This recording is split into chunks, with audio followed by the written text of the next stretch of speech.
देखो हम फाइलेरिसिस पढ़ रहे हैं यानी कि हाथी पाँव रोग। ठीक, तो इसमें क्या होता है, हाथी पाँव रोग में यानी कि जो हमारा पैर होता है वो हाथी के पैर की तरह यानी कि सूज के मोटा हो जाता है।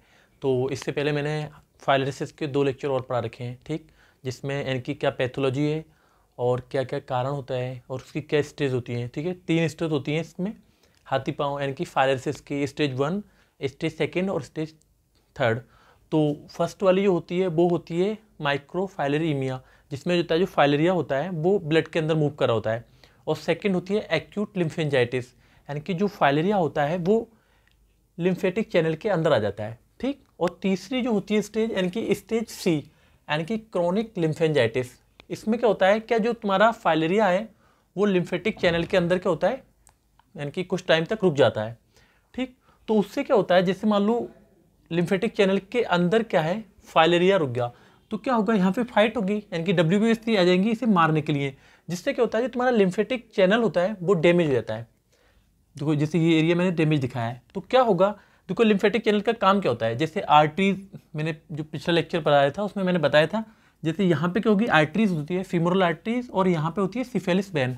तो आर्टरीज क्या करती है, फ्लूइड को लेके आती है, इससे क्या होता है आर्टरी से कुछ फ्लूइड यानी कि बाहर निकल जाता है सब, तो उस वाली फ्लूइड को क्या करता है लिम्फेटिक चैनल कलेक्ट करता है और वापस से यानी कि जो सिस्टमिक सर्कुलेशन में डाल देता है। लेकिन अब क्या हुआ, जैसे मान लो ये तुम्हारा क्या हुआ यानी कि फाइलेरिया की वजह से लिम्फेटिक चैनल क्या हुआ, डैमेज हो गया, तो क्या होगा जो फ्लूइड है यानी कि जो यहाँ पे रिस रहा है, तो क्या होगा ये बाहर नहीं निकल पाएगा यहाँ से, और क्या होगा रिसने लगेगा इसमें से जो लिम्फेटिक चैनल के अंदर जो फ्लूइड है इसके अंदर का, और जो बाहर रिस रहा था वो तो बाहर रहेगी, तो जिससे क्या होगा पैर क्या होगा स्वेलिंग करने लगेगा यानी कि सूजने लगेगा।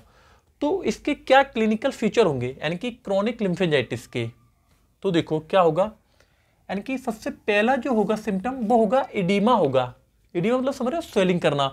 तो एडिमा जो हो सकता है तुम्हारा 2 प्रकार का हो सकता है, एक तो पिटिंग हो सकता है और एक होता है नॉन पिटिंग एडिमा। तो देखो इसे समझो, पिटिंग और नॉन पिटिंग क्या होता है। जैसे सपोज मान लो किसी को एडिमा हो रखा है, ठीक है, अगर आपने उसे दबाया और वो दब गया, ठीक, तो दबने के बाद और फिर अपने बाद में ऐसे मान लो 1 या 1.5 मिनट या 30 सेकंड बाद अपने वापस फॉर्म में आ गया, तो वो क्या होगा, पिटिंग एडिमा कहलाता है। और जो नॉन पिटिंग एडिमा होता है यानी कि वो इतना हार्ड हो रखा है वो दब ही नहीं रहा है, तो देखो यानी कि पिटिंग वाली कंडीशन कब होती है, जैसे मान लो लिम्फेटिक चैनल का सिर्फ डैमेज ही हुआ है, ठीक, और क्या है यहाँ पे किसी भी यानी कि जैसे क्या होता है, जैसे टिश्यू जो टूटते हैं वो ना इकट्ठे होने लगते हैं, क्योंकि यहाँ से लिम्फेटिक चैनल के थ्रू जाते हैं, लेकिन क्या हुआ यहीं पे इकट्ठे होने लगे। जो शुरू की कंडीशन होती है तब क्या होता है, यहाँ पे जो जैसे टिश्यू है या कोई और चीज़ है वो यहाँ पे इकट्ठे नहीं होते, तो क्या होता है पिटिंग कंडीशन होती है। लेकिन जब इकट्ठे होने लगते हैं तो क्या होता है नॉन पिटिंग, यानी कि इसे हम दबा नहीं सकते। और स्किन क्या होती है इसकी, फोल्डेड होती है। फोल्डेड मतलब समझ रहे हो, जैसे देखो ये बना रखी है मैंने यानी कि फोल्ड के रूप में इस तरह से, तो स्किन फोल्डेड हो जाएगी। और हाइपर कैरेटोसिस, देखो इसका मतलब क्या है, जैसे कैरेटिन जो होती है, जैसे तुम्हारे हेयर जो होते हैं वो भी कैरेटिन के बने होते हैं, तो कैरेटिन का क्या होता है, जैसे तुम्हारा लेग्स है, ठीक है, तो जैसे मान लो नॉर्मल स्किन है मेरी, जैसे ये नॉर्मल है, लेकिन क्या इस पे कैरेटिन का लेयर जमा होने लगे, ठीक है, तो स्किन क्या होगी तुम्हारी मोटी सी दिखेगी। तो यही देखो, अगर आपने फाइलेरिया का अगर कोई पेशेंट देखा होगा तो उसकी जो पैर की जो स्किन होती है वो बहुत यानी कि मोटी सी होती है, क्योंकि प्रोटीन की वजह से प्रोटीन की लेयर जमा हो जाती है उस पर, ये हो गया। फिर होता है हाइपर पिगमेंटेशन, ठीक, पिगमेंटेशन समझ रहे हो, जैसे उसकी स्किन क्या होगी नॉर्मल पेशेंट की तुलना में उसमें ऐसा लगेगा पिगमेंट ज़्यादा हो रखा है, अगर आप देखेंगे तब, ये हो गया। और फिशिंग क्या होती है, देखो ये फिशिंग क्या होगा, जैसे मान लो आपने एक जो देखा होगा जो ऐड आता है, जो एड़ी फट्टी होती है, वैसलीन यूज़ करते हैं उसमें, तो इस तरह की कंडीशन इसको ही हम फिशिंग बोलते हैं, यानी कि छोटे छोटे इसमें घाव से खांचे से बन जाते हैं, जैसे देखो ये दिख रखा है, ठीक। और हैवीनेस ऑफ लिम्ब, अब सपोज मान लो जैसे इससे वाटर का यानी कि इससे क्या निकल रहा है, वाटर बाहर को निकल रहा है, ठीक, और प्लस क्या है, जैसे ऐसे आर्टरीज निकल रही, सपोज मान लो ये वाली आर्टरीज थी फीमोरल आर्टरीज, ठीक है, तो इस आर्टरी से भी फ्लूइड बाहर निकलेगा, कुछ फ्लूइड बाहर निकलेगा। और यहाँ पे जैसे मान लो सिफिलिस वेन थी, तो इससे क्या होगा, इससे भी फ्लूइड क्या होगा बाहर निकलेगा, तो ये फ्लूइड क्या होगा यहाँ पे इकट्ठा होने लगेगा लेग्स में, तो क्या होगा भारी, जब मानो कहीं पे पानी इकट्ठा होगा तो क्या होगा भारी होने लगेगा। तो यही बोला है कि हैवीनेस ऑफ लिम्ब, यानी कि लिम्ब में क्या होगा भारीपन होगा, जिसकी वजह से क्या होगा, जब सपोज मान लो अगर तुम्हारे पैर पे कोई वजन बांध देगा तो क्या होगा, चलने में क्या होगी, यानी कि डिफिकल्टी इन वॉकिंग, यानी कि चलने में क्या होगा, उससे परेशानी होगी।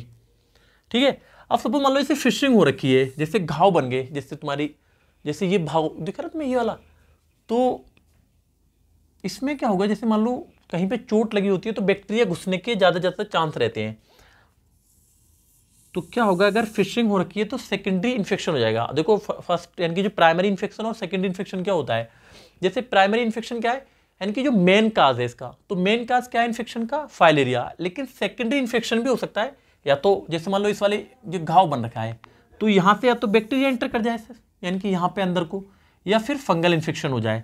अगर सपोज मान लो अगर बैक्टीरिया इसके अंदर एंटर कर गया तो ये क्या करेगा, और ज़्यादा डिस्ट्रक्शन करेगा और इंक्रीज, यानी कि जो डिजीज़ की कंडीशन होगी वो और ज़्यादा बढ़ जाएगी। ठीक है, तो ये तो इसके क्लिनिकल। ठीक है, अब मान लो जैसे ये तुम्हारा क्या है, एक चीज़ और गई,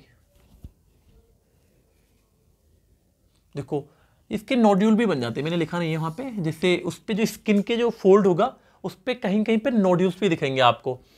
अब देखो ये तो तुम्हारा लेग्स की कंडीशन थी, उसका जो फुट वाला एरिया होगा, देखो ये वाला एरिया ये, ठीक है, तो ये मैंने अलग से बना रखा है। तो उसके फुट के जो फिंगर होंगे उसके बीच वाले एरिया में यहाँ पे भी तुमको हाइपर कैरेटोसिस दिखेगी, यानी कि कैरोटीन का जो प्रोटीन्स होती है वो जमी दिखेगी।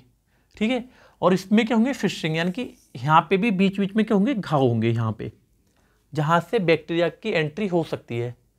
ठीक, अब देखो जो मोस्ट इफेक्टेड पार्ट्स जो होते हैं, यानी कि जो फाइलेरिया में जो मोस्ट इफेक्टेड पार्ट्स होते हैं, या तो तुम्हारा मोस्टली क्या होता है, लोअर लिम होता है, ये वाला एरिया जिससे हाथी के पैर की तरह सूज जाता है, और क्या हो सकता है, इसका लंग्स हो सकता है। ठीक, या फिर इंग्वाइनल एरिया, जो जांग वाला एरिया होता है तुम्हारा, वो उसे इंग्वाइनल एरिया बोलते हैं। ठीक है, और अदर्स भी हो सकते हैं, इसके अतिरिक्त भी और भी हो सकते हैं, जैसे सपोज मान लो लिम्फ नोड, जैसे तुम्हारे लिम्फ नोड क्या होते हैं, जैसे एक्सिलरी लिम्फ नोड होते हैं, यानी कि एक्सिला में, जैसे ये मान लो ये, तो यहाँ पे जो ये यहाँ पे ये एक्सिलरी लिम्फ नोड होते हैं। यहाँ पे तुम्हारे क्या होंगे, सर्वाइकल लिम्फ नोड होते हैं। ठीक है, मीडिया स्टर्नल लिम्फ नोड होंगे, यहाँ पे तुम्हारे मीडिया स्टर्नल लिम्फ नोड होंगे। तो ये लिम्फ नोड भी अफेक्टेड हो सकते हैं, यानी 100% नहीं है लेकिन हो सकते हैं। तो अगर लिम्फ नोड अगर इफेक्टेड हो गई तो लिम्फ नोड का क्या होगा, साइज क्या होगा, बड़ा हुआ होगा, तुम्हें गांठें फील होंगी अगर आप हाथ लगा के देखेंगे। या बोन मैरो के अंदर चला जाए, बोन मैरो क्या है, जैसे तुम्हारी जो लॉन्ग बोन होती है उसके अंदर जो भीतर जिसका बीच वाला भाग होता है जिसको हम बोन मैरो बोलते हैं, अगर इसके अंदर एंटर कर गया ये, यानी कि फाइलेरिया, तो क्या होगा, पेनसाइटोपिनिया हो जाएगा। पेनसाइटोपिनिया मतलब समझते हो, तुम्हारी आरबीसी, डब्ल्यूबीसी और प्लेटलेट्स, यानी कि तीनों की संख्या बहुत ज़्यादा कम हो जाना। ठीक, या फिर मान लो सपोज लंग्स के अंदर भी एंटर कर सकता है फाइलेरिया, अगर लंग्स के अंदर एंटर कर जाएगा तो ट्रॉपिकल पल्मोनरी इसोनोफिलिया हो सकता है। इसका देखो ये पूरा एक टॉपिक है, यानी कि अगर लंग्स पढ़ेंगे हम तब बताएंगे इसके बारे में पूरा। ठीक है, लेकिन फिर भी देख लो, अगर ये हो गया TPE, सॉरी, तो क्या होगा, तुम्हें फीवर हो सकता है, कफ हो सकता है, यानी कफ मतलब समझो खांसी, और डिस्निया, तुम्हारी सांस हो सकती है। ठीक है, तो देखो ये तुम्हारा जो फाइलेरिसिस यानी कि हाथी पांव रोग था, अब इसका सिर्फ इन्वेस्टिगेशन रह गया है और ट्रीटमेंट रह गया है। ठीक, तो हम नेक्स्ट लेक्चर में इसका इन्वेस्टिगेशन पढ़ेंगे और ट्रीटमेंट पढ़ेंगे। ठीक है, तो आपको अगर वीडियो अच्छी लगी हो तो प्लीज़ वीडियो को लाइक करें और चैनल को सब्सक्राइब करें। Thank you.